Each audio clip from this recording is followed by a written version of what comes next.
আসসালামু আলাইকুম। কিছু কথা না বললেই নয়, মেন পয়েন্টে যেতে হবে। গতকাল দেখলাম যে মাননীয় ঢাকা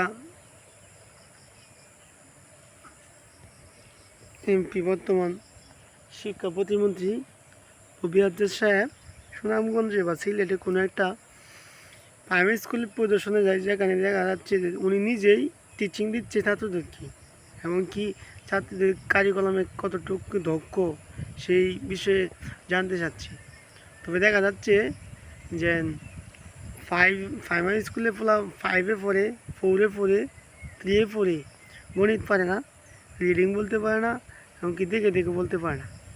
সো এইগুলা এই দুর্বলতা শিকার বা দায়ভার নিবে কি? অবশ্যই শিক্ষক নেবে। আর শিক্ষক নেবে তারও একটা কারণ আছে। কারণ একটা ছাত্র যখন 3-এ পড়ে 5 লাগাত পড়ে, তো ওগুলা এই ক্লাস 1, 2, 3 এগুলা গন্ডি ফিরিয়েই কিন্তু সে ক্লাস 3-এ অথবা 4-এ বা অথবা 5-এ পড়ে। সো আমি বলবো যে এই ক্লাসগুলো ওরা ফাঁস করলো কীভাবে? যে ক্লাসের একটা ছাত্র 3-এর একটা ছাত্র যদি এই 3-এর একটা ছাত্র যদি যোগ বিয়োগ না পারে, তাহলে সেও ওর গণিত খাতায় পাস করলো কীভাবে? দুর্বলতা কার? যেখানে আমাদের উপজেলার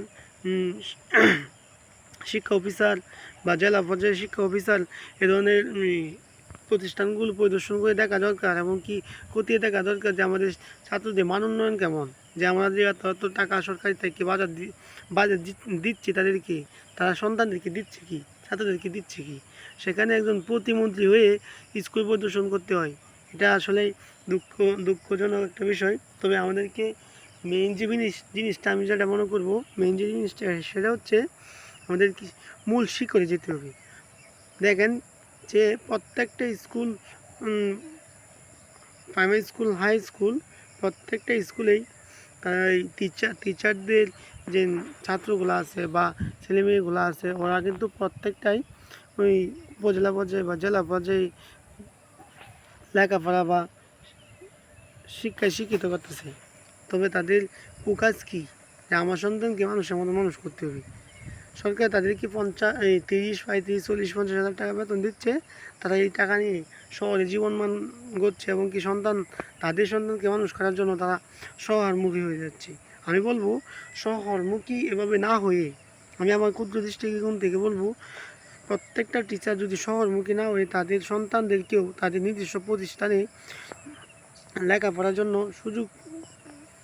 সুযোগ করে দেয়, এবং কি ভর্তি করে তাদের পাশাপাশি তাদের সন্তানদেরকে এই একই প্রতিষ্ঠানে লেখাপড়া করায়, তাহলে আমি মনে করবো যে তাদের অন্তত তাদের সন্তানদেরকে ভালোভাবে মানুষ করার জন্য হলেও ভালো একটা টিচিং দিবে। আর ভালো টিচিং দিলে এটাই প্রাপ্য শিক্ষাটা, এবং কি এই সুশিক্ষাটাই অন্য যে সুবিধা বঞ্চিত লোকগুলা তারা পাবে। যেমন কৃষক, শ্রমিক, খেটে খাওয়া, তারপরে হচ্ছে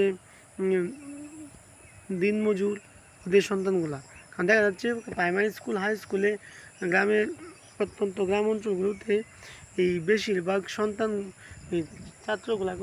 ছাত্রগুলা কিন্তু এগুলাই, যে শ্রমিক, কৃষক, তারপর হচ্ছে ড্রাইভার, বিভিন্ন ছোটোখাটো ব্যবসায়ী, তাদের সন্তানগুলো পাবে। তবে অগতরে জ্বলে যাচ্ছে কেন? শুধু খালি শিক্ষকদের অবহেলার কারণে।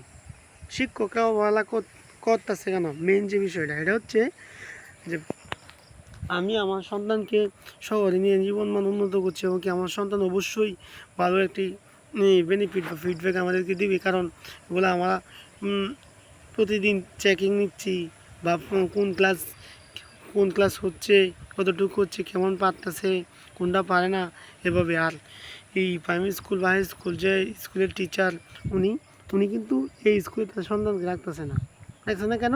এই স্কুলে লেখাপড়া উনি নিজেই এটা দিয়ে দ্বারা বোঝাচ্ছে কি, যে আমার স্কুলে আমি নিজেই পারতেছি না বা অক্ষম আমার স্কুল, এটার জন্য আমি আমার সন্তানকে মানুষ করার জন্য আমি সবাই নিয়ে যাচ্ছি।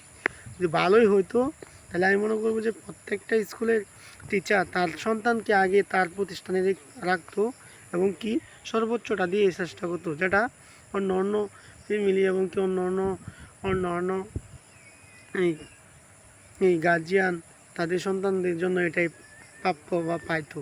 আমি বলবো যে প্রত্যেকটা স্কুলেই তাদের সন্তান টিচারগুলা তাদের সন্তানকে যেভাবে মানুষ করার জন্য শহরে নিয়ে যাচ্ছে, ঠিক তেমনই অন্য